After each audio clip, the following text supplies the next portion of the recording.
नमस्कार महाराष्ट्र, मी निकिता आणि आपण पाहताय TV9 मराठी। सुरुवातीलाच काही राजकीय घडामोडी सविस्तरपणे। बातमी आहे राजकीय बातमी। राहुल गांधींना शक्तीचा अर्थ देखील माहिती नाही असं फडणवीसांनी म्हटलेलं आहे। मातृशक्तीमुळे आम्ही 400 पार तर तुम्ही 40 पार जाणार नाही असंही फडणवीस म्हणतात। तर भंडारा गोंदियामध्ये महायुतीचं कमळ फुलणार असंही देवेंद्र फडणवीस यांनी म्हटलंय।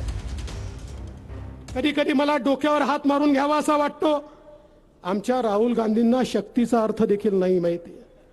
आम्ही मातृशक्तीची वंदना करतोय आणि ते असं म्हणतात की शक्तीचा उपयोग करतील आणि आपल्याला त्या ठिकाणी काही ना काही करतील। हो, आम्ही शक्तीचाच उपयोग करणार आहोत, पण मातृशक्तीचा उपयोग करून राहुल गांधी आम्ही तर 400 पार जाऊ, पण तुम्ही यावेळी 40 पार देखील जाणार नाही, हे आमची मातृशक्ती या ठिकाणी ठरवणार आहे।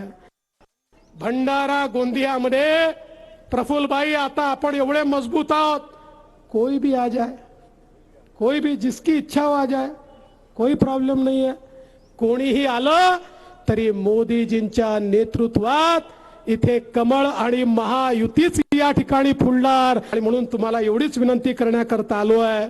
सुनील मेंढे एक सर्वसाधारण घरचा मुलगा, तुमच्या माझ्या घरचा मुलगा, गेले 5 वर्ष या ठिकाणी सातत्याने तुमची सेवा करतोय आणि पुन्हा तुमच्या दारी आलाय। त्याला तुमच्या पदरी घ्या आणि रेकॉर्ड मताने या ठिकाणून त्याला निवडून द्या, एवढीच विनंती करतो।